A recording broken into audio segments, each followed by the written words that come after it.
Bin ich die Einzige oder haben das noch andere Leute? Immer wenn ich ein hohes, quietschendes Geräusch höre, also zum Beispiel, wenn jemand mit dem Messer so auf dem Teller ausrutscht und das dann quietscht, spüre ich das instant unangenehm in meinen Zähnen. Ich habe mal versucht herauszufinden, woran das liegt.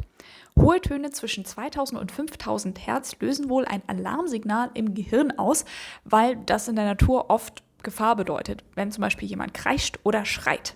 Unser Emotionszentrum wird getriggert, wir hören noch sensibler auf das Geräusch und haben direkt negative Emotionen. Soweit ist das auch in der Studie belegt.